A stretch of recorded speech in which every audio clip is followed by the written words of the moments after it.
ibsa baay'ee jira qulfillee jijjiiranii jiranii wanta kana mun barbaadu.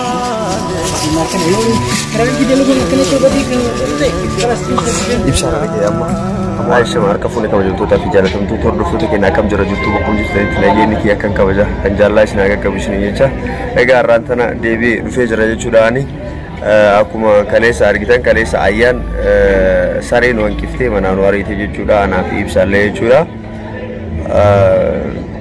ammaan tana jechuudha viidiyoo kana kan waraabaa jiru ibsaa yaamee itti dawwalee jechuudha waameen jira inni dhufa rakkoota akkan qabu bakka naan jedhe anamma yaamee taa'ee isa eegutti jira waan kaleessa ayyaan nu goote san illee gaafanne uumuu hundaayyuu jechuudha gaafadhee yommuu sanuma hundaayyuu ka wanoo ta'u taate mootu anummaanuu maaliif walitti araarsine isaanumaaf ijaarsiisaatu jedheet yaada wayii na keessa dhufe jechuudha ammaan taname isa yaameetiin jira inni haa dhufu ergas booda isaan wajji waan jiru hundaayyuu haasofne yoo ka ishiin hojjetu taate jaartiin isaallee dumashin jechuudha dhaydhee gaafannaani dhiifaman gaafannaan jechuudha yoo nu diddilee sun hireedha isin immoo du'aa nuuf godha hanga dhuma sagantaa keenyatti nu faana turaan affeerraa kiyyaa waameetiin jira amma isa eegutti jira egaa hordoftoota ootantuubi kinoo dhufee jira jechuudha wallaahi kaleessa baay'ee gaddine ani hanga ammaatitti wanti gochiisiin kaleessa nu goote sun na keessaa bahuu hin danda'u jechuudha badaamitti aareera jechuudha kunoo inni illee dhufee jira daawwattoota kee salaamata gaafadhuutti waan siraan ta'e eegas boodatti fufnaa jechuudha ibsa. السلام عليكم ورحمة الله وبركاته. أكم يرتور دكتور كينيا بقى جراتني كنا وليد الجاني كلا كسي فوزلا بي طبعا تريجا كسي مو كسي عملين وكسي توسيت يعني مو بلي سنجرو بقى بلي سنجر ندي ما جافنا كسي أولى نوري تيجي تنيرتو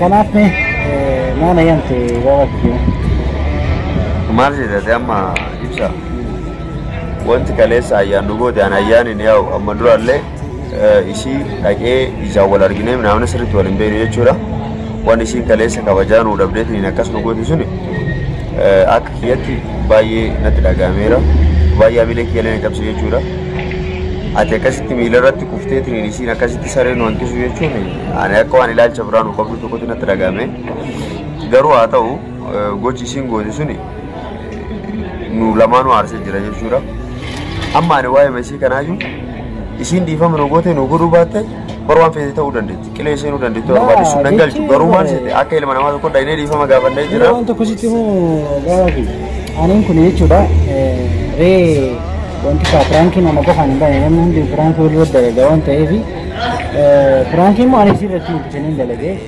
haadha manaa xiyyeetti yaa'ii kan hunda godhuu qabu sila haadha manaa xiyyeetti gumatti yoo ta'e jechuudha sii galee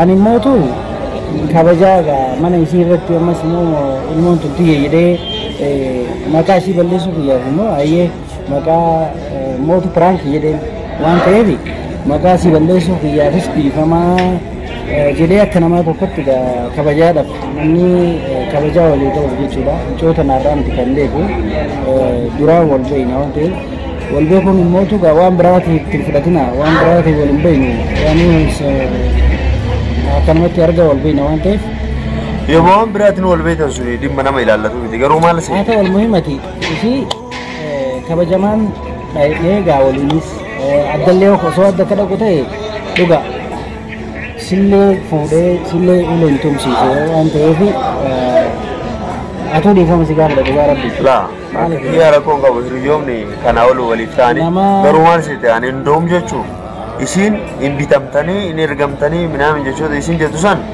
an dhugaa dubbachuudhaaf miirri badaa wayina dhagaamee ture indoom osoo ka danda'ee jechuu osoo ka danda'ee indoom jechuu isitti bitameetu waan sana godhe umaa gammachuu itti qaba miknaatum waan nuti yaadin waan nu rakkeette jechuudha innaa gochi isiin kaleessa goote sirrii miti waa'ee isiidha achumatti dhiifneme waa'ee isii itti dachaana rakkoo takka hin qabuutiti nama saree nama hanqise qanuuni xabbiqoo alminaamin jedhanii miirri rakkoo takka qabu guyyaa ofii eeggateetiin guyyaan saree isiin hanqattullee hin jira jechuudha garuu amma maaliif siwaame beektaa wanni fardii nama siwaameef maaliif deemnee gara mana keetii jechuudha harree fi manaa dhufeen beektaa miire yeroo uffata kana sii fidullee maashin manuma jirti nagaumaan seenee yaa'u waan wajjaa seenuuf jecha uummata isillee nan shakkine fuudhee satuma jedhee bahee jechuudhaani isillee nammeenya guddaa sana siin qabdu yoo ka danda'e taate anillee aga danda'uun isin immoo na kabajjiin beeyta maaliif walitti isin araarsinee ka jedhu ayyaani mayyuu dhiifne rakkoon qabu isin akkanuma naa caffartu isin miqanyuu miidha malee kun amma hinaafuun miidha malee waan biraa sirraa qabaatte malee ayyaana osoo isin araarsite ajjirii argatti malee wanti as keessatti miidhamtu tokko illee hin jiru jechuudha.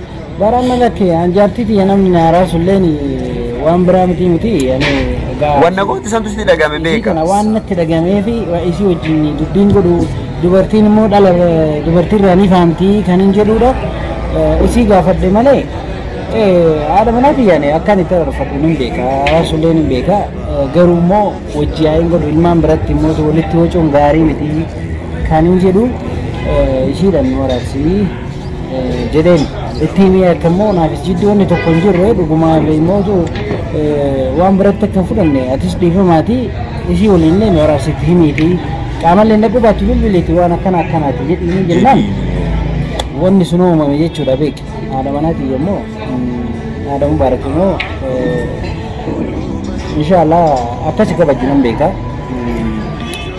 homaa rakkoon gabu dhaynus anamma yaada akkamii qaba beektaa yoo ka danda'amu taate jechuudha amma ishiin mana jirti yeroo dhaynu kanatti ani haati mubaarak bargit na kabajin beekallee akkasiillee dhiifama gootu yoommootu hin beeku garuu namni jijjiiramaa kan jijjiiramne rabbumaa miire hin beeku garuu yoo natti jijjiiramuu baatte bargit akka isiin dhiifama sii gootu abdii qaba garuu mootu amma maali beektaa dhalaan tuni waan xiqqishuu jaalatti waan isaan hawwatu waan isaan gammachiisu barbaadanii miire waan haati mubaarak jaalatu situ beeka waan feetillee haa taatu haa xiqqaatullee haa guddattullee namuu waan jaalatu wayii yaadeen jira dhugaa baantee beeyi sirri naan jetti bakka kana baga na yaadeessiftee anuu yaadeen jira hangan arsisaniif immoo waan tokko waan isin jaalattu tokko qabadhee akkaan isin hin gammachiisadeeti yaadeen ture dhugaa jettee waan isin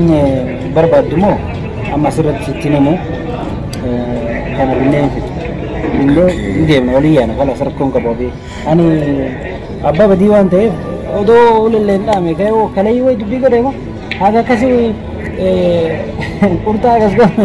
Ana jechuun anaayyuu maal nanam bisneer bakka kana akka isaan harkatti qabdee yeroo akka malee na ta'e wallaa dhugaa dubbachuuf garuu homaa gochuun danda'a warra tokko tokko mootu asirratti immoo nuti badii kiyya waan ta'eef osoo hin fedhe osoo dhaamnillee adii jenneetu magaa fudhannee dhiifa magaa dilbii jiliifachuun sunuu maaboo magaa dhiiraati bira garuu isiin waan akka isan godhuun baay'ee natti dhagahame garuu maal seeta ati amma erga asirratti ani waan sana akka mistiraatitti geessaa fi jaarsi kiyya waan jaalatu ani hin beekaa kajettu taate anillee sin dirqisiisu amma asirratti ibsi jedhee jechuudha. waan sila isin barbaadu sana atillee ni beeyta isinis ni beeyti fuunee deemnee gara mana duratti waan binus hin binna rakkoo kennaa yoo kennu ordoota fuun duratti kennan rakkoo takkan qabaati bittaallee bittee kennitee fi barge qaan waan ani barbaadu maalidha isin maan dhiifama sii godhuudha dhalaan tun mootu waan jaalatu takkaaf ni beeyta kullum sau dakkaama gonnuun halluu jedhanii miree namni hundinuyyuu dakkaama gonni wayii qaba beeku nuti hundi kennayu jechuudha amma isiidhaaf dakkaama gonnii sana situ beeka waan sana gooteetumaan mana dhaynee ani immoo aga danda'uun si yaala isillee hin dubbisa akkana yaadeeti si waamee jechuudha yaadni kiyya isa kana ati hoo maal sitti fakkaata wanti kun si fudhatame tole rakkoon qabu achi yeroo dhayite garuu akka wanta caqaaca'itanii loltanii mala haasawaa baay'atanii illee barbaadu maaliif jennaan eegas booda isin walitti haftan ani isin jidduu waa nama beeku barbu maala kan takka namni araarsan beeku naaf yaadamu warriitti dhugaa beeku ani kabajimaaf amma wanni isin jedhe malee atis isin jedhe sakka namni araarsine yoo achi sobboleessi waan ta'eef kalillee akkasii waliin tumamne dhugaa jirtu san immoo argitee hirte jechuufis isin jedhe waan haati mubaarak barbaadu immoo inshaallah walumaan dhaynee ilaallee sinne waliin dhaynaati nu kaasa. Ayyee hordoftoota keenya kinoo akkuma argitan naa milkaa jedheen abdii qaba isinillee du'aa nuuf godhaa isinii jecha dhufaana tura. Turtiin keessa hordoftoota keenya kinoo lafti illee nuti galgalaa'ee jira dhufnee jira jechuudha. naannawa haadha Mubaarak mana haadha Mubaarak bira jirra jechuudha. Mana ibsaa jechuudha. Amma jechuun kunoo dukkanaa'ee jira laftillee hin argitanii ibsaaleen akkaan taa'u jira. Kunoo sidoota isillee biteetii jira jechuudha. Waan ajaa'ibaati jechuudha. Sidoota isiin jaalattu naan jedhe yaa'u hangana muluu jechuun hin jira meere waan jiru hunda. Maal akka ta'e immoo daawwachuudhaaf hin jarjarina ishee. Inna ibsaan yaada qabmee haa ofirraa ibsa. Ibsa ofirraa dubbadhu. Wanni asum jiru wanni biraa. Waan dhugaarratti baay'ee naare waan ta'eef eedirrafni wallahi lakin maaliif kalee akkasitti harkuma kiyyaan badii balleessa dhiifama gaafatanii harkuma kiyyaan badii balleessan dhiifama gaafata jedhee takkichi salphachuun kiyya suni baay'ee na gaddisiise haa ta'u garuu dubartiidha irra laallu aguma yaaddu agasi kanaaf hordoftoota kiyyaa wanneen nan jechaa jiru amma haadha Mubaarak yoo rabbi irraa taate baay'eeti isii wajjin jechuudha isa wajjin abdii waliinii hundinee mee waan jettu walumaan laalla sababni ammallee asitti illee maali beektanii sababni hanga galgalaa eenu godheef akka tasaa ta'ee guyyaa yookaan akka tasaa kan shakkitu taate manaa baati maal ka jedhu shakkeetiniin ani akka galgalatti xiqqashu aduun achi nu deemtu goosise jechuudha.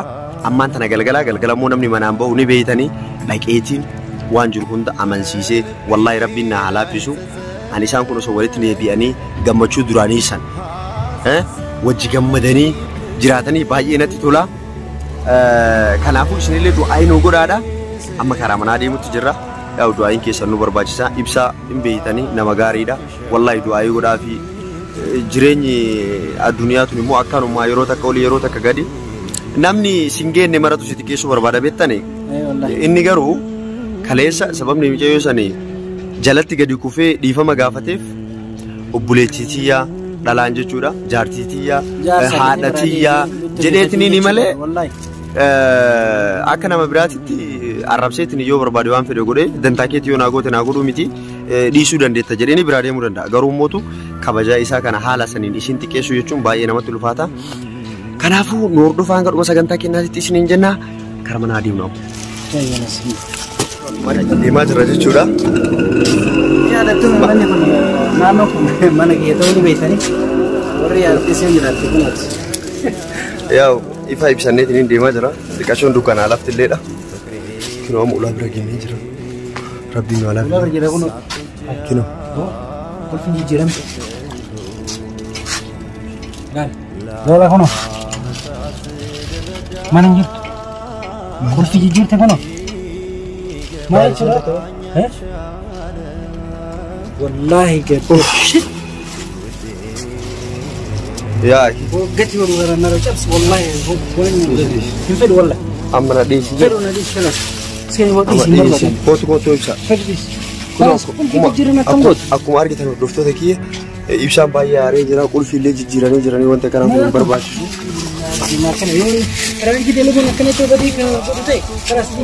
Ibsaan argee amma waan kana dhiisi jedhi amma taragaaggeessiti haa yaannume jechuun eessa deemti jettee yaannaree amma garuu. Akka cufaa ta'e laata.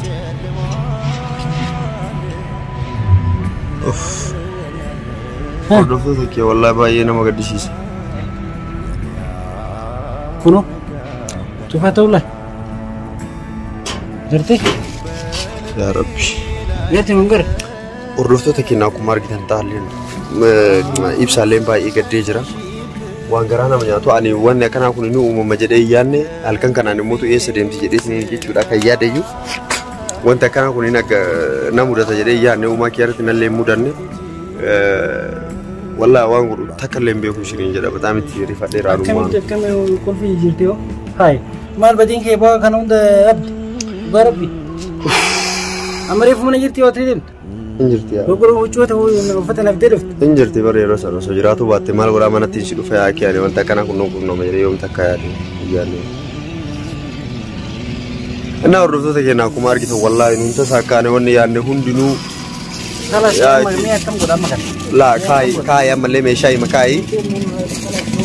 Akkamitti kolfii jirti boona boodan. Laal meeshaa hima kaayi. Waan jettee ma goote ishii kolfii yoo jijjiirri naan jettee boga dura.